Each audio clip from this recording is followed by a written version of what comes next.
Hey guys and gals, welcome back to the S3 Magazine podcast. It's been a while since we last did one of these, so welcome back. Thank you for listening. I'd like to first of all thank our sponsors. They're the whole reason we're able to do stuff like this. Willwood Disc Brakes and of course CRC Industries. Those guys are awesome. Please check out their websites and their products. Also, as you guys can see, we're doing a lot of cool stuff on the digital spectrum this year, as well as with our print. Um, Podcasts just in general, we have it on a ton of different platforms. You can see it on YouTube. You can see it on our website. We're also on Apple Podcasts, Google Podcasts, Spotify, Breaker, Radio Public, Pocket Cast, and Stitcher. We're on all those, so literally all over the place. Check out our website, www.s3mag.com. We put all of our content on there, whether it's video, audio, and the actual stuff from the print magazine. So you got cool articles to check out all the time.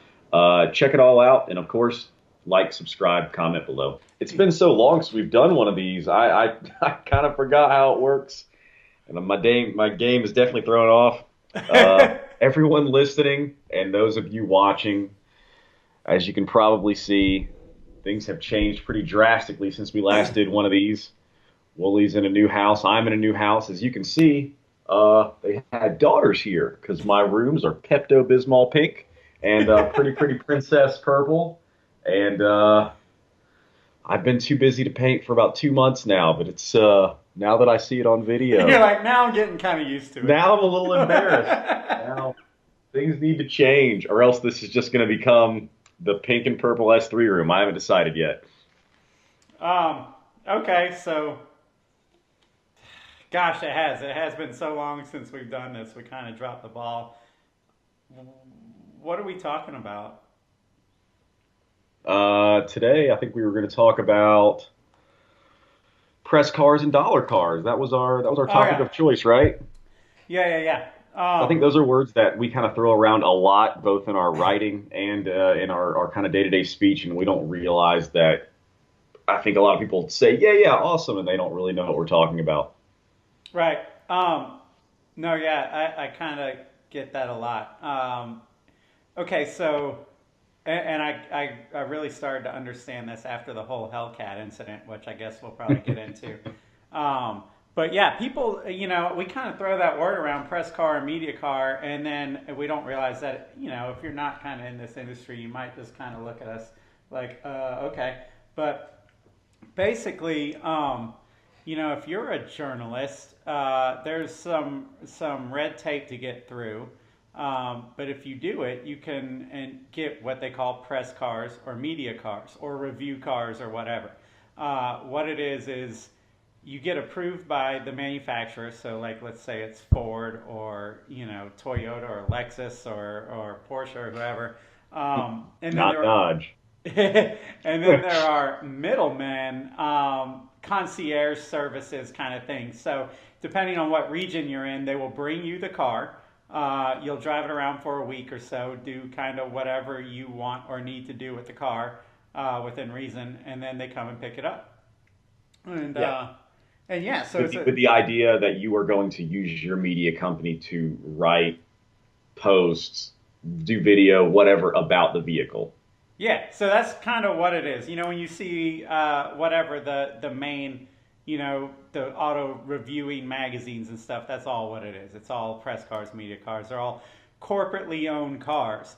And so that's different from a dollar car in that dollar cars are kind of a case by case thing depending on the manufacturer. But when you hear people talk about dollar cars, basically they will offer up cars to builders in the industry, or I guess you call them influencers now, or usually it is more of an industry thing. So Yeah. it might be a little bit less of an influencer, more of a shop or a builder, or these kind of guys get these cars for literally $1 because it has to be sold for something. So it's sold for $1.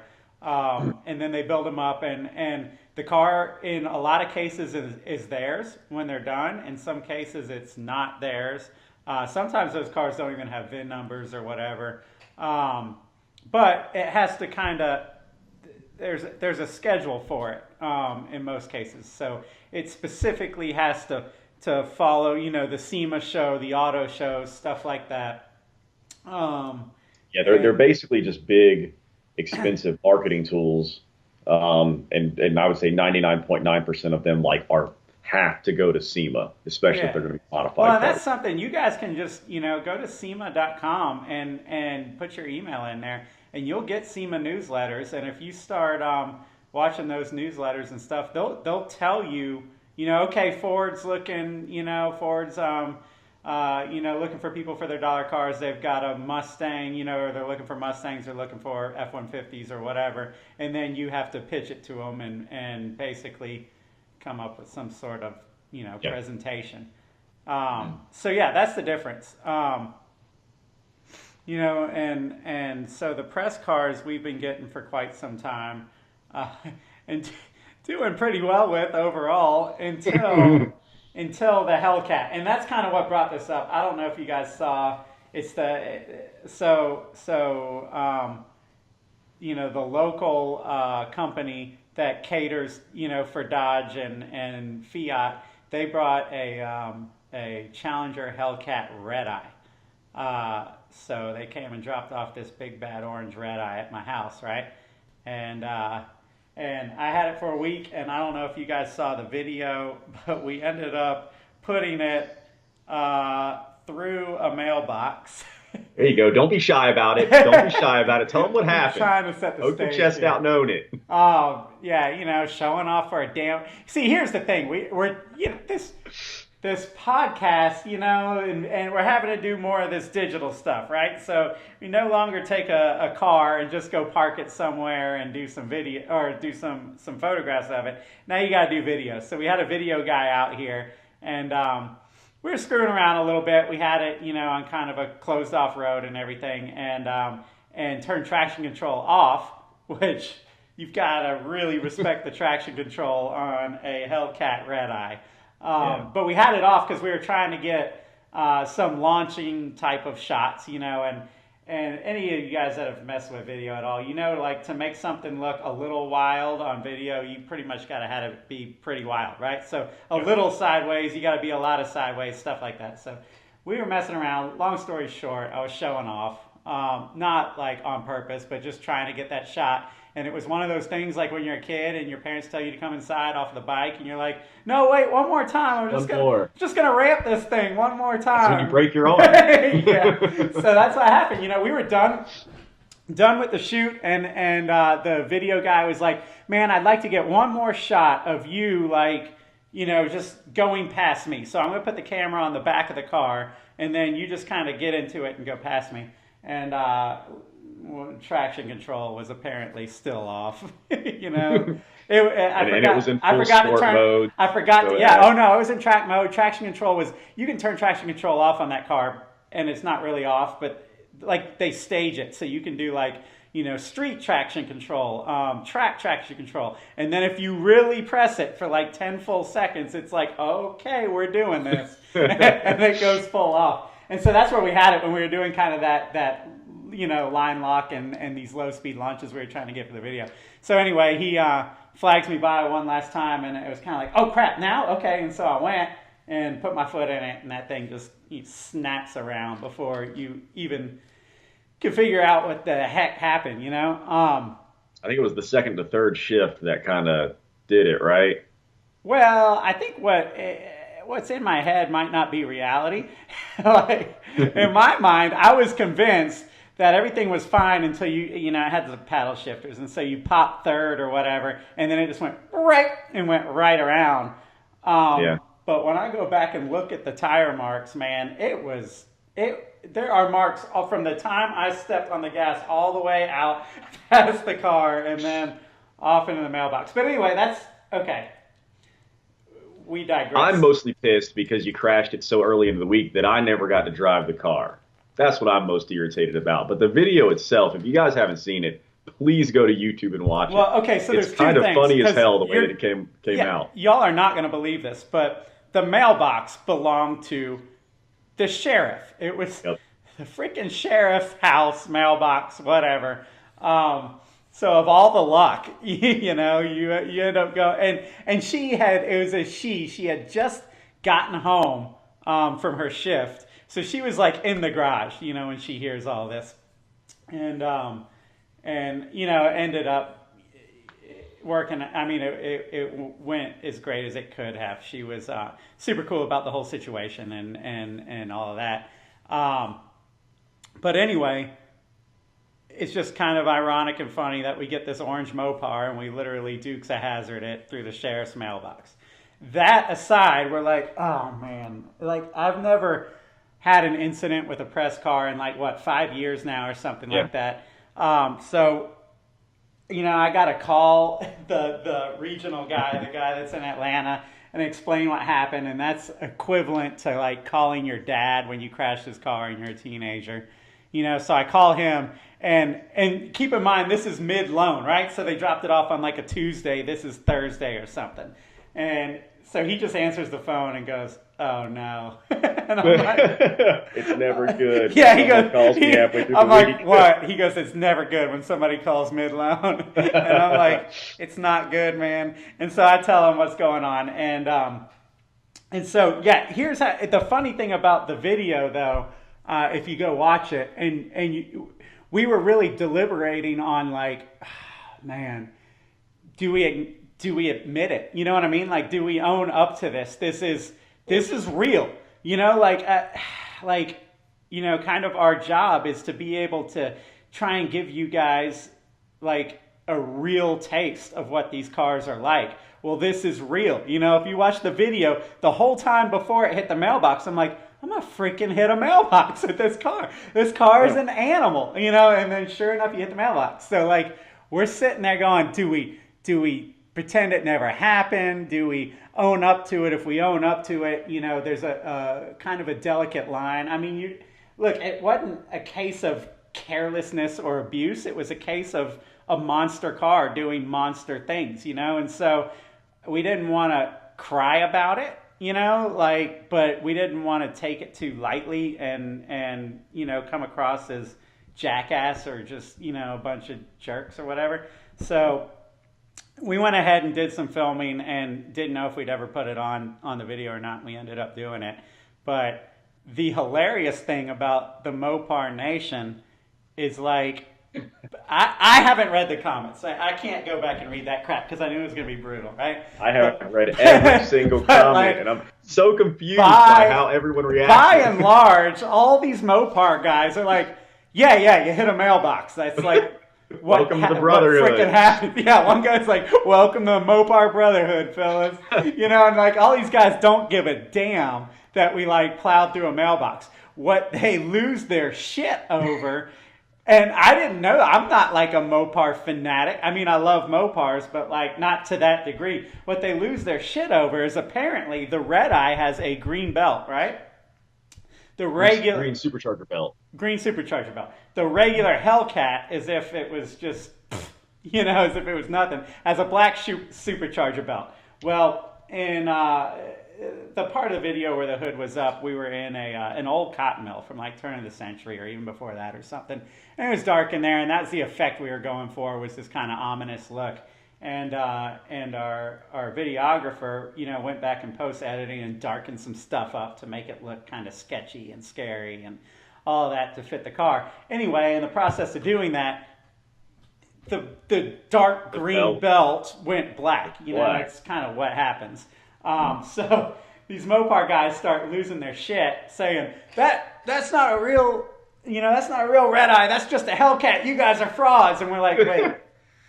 No, I mean, look, I don't know, man. You guys know your Mopars. All I can tell you is what Mopar told me that they gave me, you know, and it kind of started there. And they're like, oh, y'all are lying. And anyway, that's kind of what led to us talking about this, because in the middle of all these comments, we kind of realized these guys don't know what the hell we're talking about when we talk about press car, dollar car, or whatever. They're not getting it. And there was one dude on there in particular that, I mean, bless his heart, man, he was trying to right what he thought was a big wrong. You know, he thought we were trying to pull the wool over everybody's eyes. And it's like, dude, I'll give it to you. You know your Mopars, but you're not. You're wrong. You know, he's like, I need, for proof, a picture of you standing next to the car at the body shop with the VIN number in the picture. And I'm like, dude, The car's gone. They came and took this our car. hand, took it away.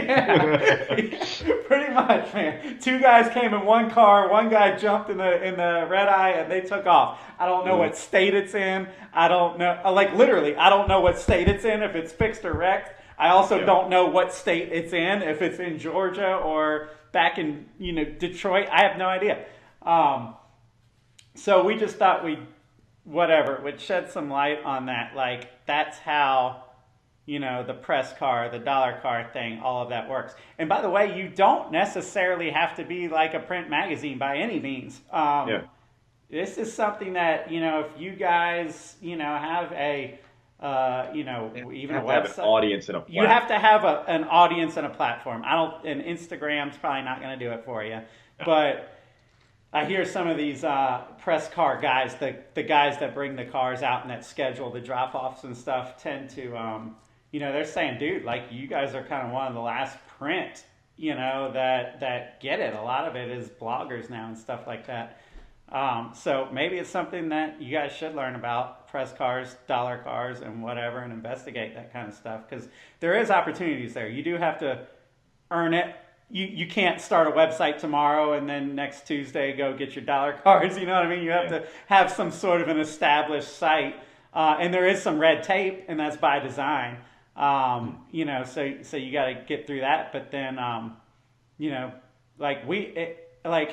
it happened to be a Challenger Hellcat Redeye. And a lot of times they do give you like the top of the line model. That's not unusual. Like that was the other thing. These guys that were commenting just couldn't believe we'd have a Redeye. I'm like, well, why can't you believe that Mopar would give the top of the line model to the people that are reviewing the cars? That's very common. Like when we get a 4Runner, it's usually a TRD Pro.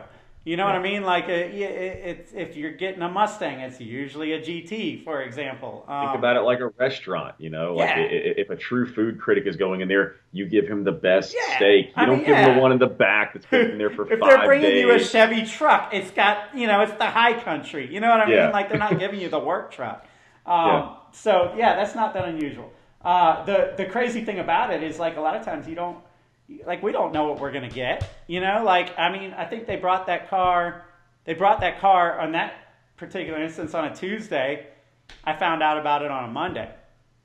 So sometimes it's a minivan, sometimes it's a freaking Hellcat Redeye, it all just depends, and it all kind of just comes in lumps sometimes depending on when the cars are dropping and stuff like that.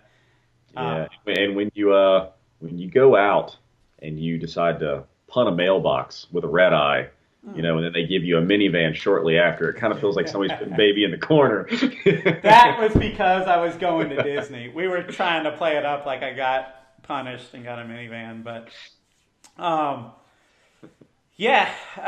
felt like I was going to say one other thing about it, and I can't remember. Oh, that's the other big question because the freaking video, got out there on YouTube. And so everybody that I meet, whether they're in the car circles with me or just freaking in the local community, they're all like, oh, what happens?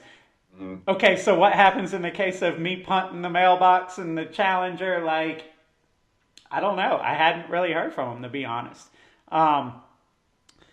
It could be anything. I mean, I've heard situations from, old school people that have been in media forever. Like sometimes they freak, sometimes they'll be like, how could it happen? And it's like, how could this 800 horsepower muscle car tank of a, and sometimes, I say we've never had this instance before. That's not totally true. Youssef a couple years ago. Yeah, it wasn't. I wasn't in the car, but I was with him.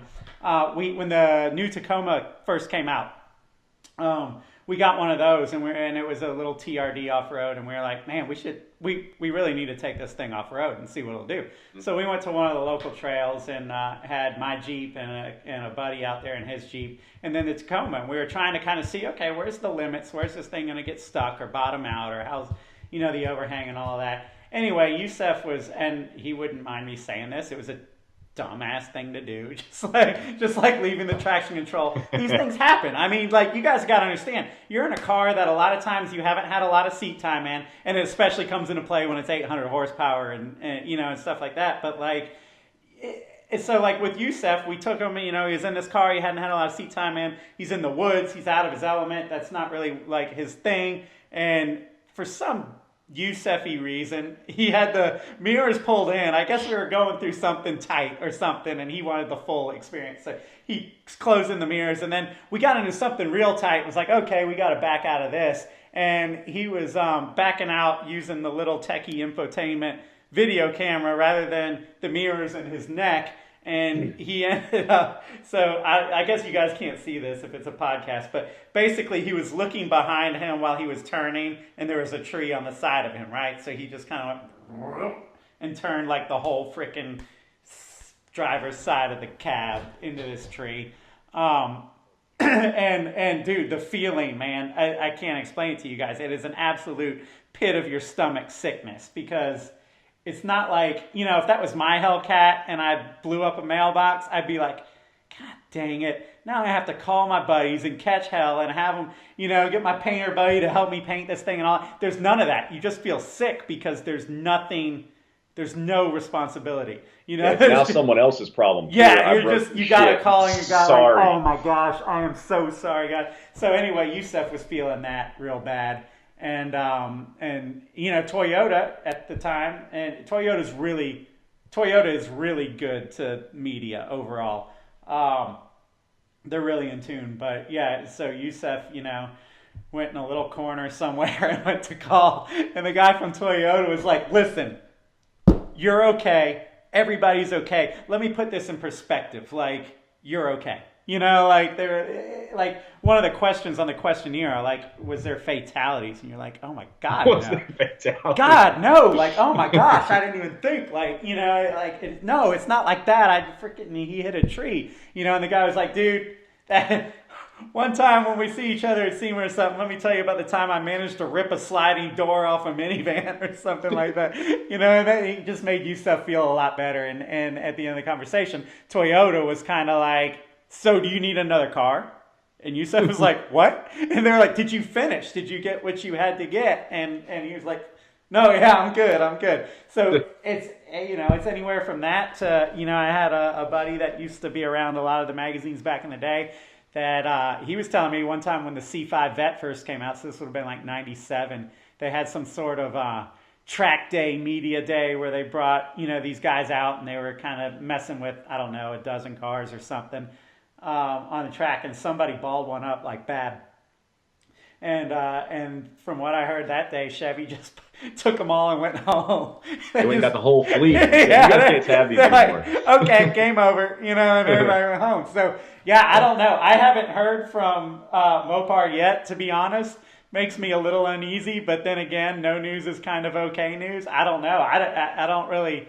I mean, how hard do I want to push it? Look, it's Mopar. So I'm not going to lie. I expected them to be a little more cool and understanding about it, just because of the way the brand image is for Mopar. Like, I expected that thing to show up with a bottle of whiskey and the passenger seat. It smells like booze and it's got glitter in it. Yeah, it smells like booze, and there's some random girl's phone number written on a napkin with lipstick smeared on it, and you just expect that from their commercials. And call me. Their commercials, like they are the badasses. They're the bad boys of the industry right now. They're one of the few companies out there still running like true print ads. Props, thanks guys. And one of their ads was showing the new Demon, and it was basically showing how the car is not allowed on tracks as far as drag strips anymore. It just said sorry, not sorry. Long story short, it's hard to visualize, but it was a badass ad. Everything that they do is so badass and awesome. It kind of sucks that they're a little bit being weenies about this. Well, I don't know if they're being weenies. I haven't heard anything. So like, it's either they're blackballing me, or else it's going to be like we'll see them at SEMA and they'll buy us shots and say, "Welcome to the Mopar Brotherhood, fellas." Maybe. I don't know which way it's going to go. I mean, regardless, I'm kind of a Mopar fan, and it's not even like the cars. It's like you were saying, it's the attitude of the brand. Like, they are selling the sizzle, and I am buying into it. You know what I mean? I love the fact that when the Demon came out, like, they're just attacking all this autonomy and all that. They're like, the more they try and take people out of the cars, the more we're going to put the driver in the car. The more they do this, the more, like I really like where the brand is going. I absolutely love the Hellcat Redeye. I haven't driven a Hellcat, so I've only driven like the SRT and then the Redeye, and it is freaking insane. It is the damn wild horse that like I knew was gonna buck me off, and it did, and I still want to get back on it. Does it scare me? Shit, yeah, it does. But like I love the car. I think maybe even more now than before the mailbox incident. It is such a sledgehammer of a car. Like, if we're being real, is it a good car? No. But that's not what you're buying when you buy the Hellcat Red. You're not buying a scalpel. You're not buying the NSX that we had like before the Redeye. Like a brutal sledgehammer. You are buying, you're buying a feeling that is getting, more and more gone from cars, right? You're buying the danger. Like that's the allure of that car is the holy shit. This thing is freaking unreal. Like this is wants to kill itself and you. This thing is kamikaze. I cannot believe that this exists, and that it's just, that's what that car is all about. It's just a big because we can car. It's like I said in the video, man, like Mopar with the horsepower numbers has just run away from everybody. Now they're just building cars that are just beating their last car. Their last car is still beating everybody up. You know what I mean? Like it's just insane. So there's absolutely a beauty in it that attracts me even after it tried to kill me. I still want it. It is for sure a true muscle car in the days where you see the Mustang turning more into a sports car and less of a muscle car, which I'm cool with. It made me like the Mustang more, but I respect the hell out of Dodge for sticking with their roots and saying it's going to be straight up muscle. It's not going to handle great. It's going to be heavy. It's going to do wheel stands off of the line. It's a big problem. It is like that stripper, man, that you're just like, this is a problem. I don't need to be anywhere near this. Yet you can't walk away. It's awesome. Somebody's got to do it. And I'm really glad. Well, that's the thing. And maybe nobody does have to do it. But I'm really glad that Mopar is committing themselves to that in like an environment where people are kind of running away from that. Yeah. So anyway, whatever. I don't know. I guess that's kind of it. We just, me and Mike were talking, amongst ourselves about these comments, and it was kind of like, I don't think this dude even understands what the hell a press car is. I think that's what he's getting hung up on. And so then we were like, we should just, we should just explain. So yeah, that's that. Hopefully he'll watch. He probably won't watch. And if he does watch, he'll still not believe us until... He was very adamant. Yeah, no, good for him. I mean, like I said, I don't read the comments. And Casey texted me the comment, and I was out there riding my mountain bike, and I got the text, and I was like, "This son of a bitch!" And I'm gonna go back and I'm gonna express my feelings, and then I realized, nah. Put yourself in his mind. He thinks that he's righting a wrong. He's calling, you know what I mean? And so there ain't nothing that you can do to change somebody's mind like that besides get into some pissing match. So, whatever. Good eye on his part to notice the color of the belt. Unfortunately, he doesn't know about post-editing or dollar cars. He knows a shit pile about Mopars, though. Yeah. All right, man. Well, how long is this? Hey, it's been 28 minutes. That's about perfect. There you go. All right, guys. All right, that's enough. Shut it off. Yeah. See you guys. Hope you're where you need to be.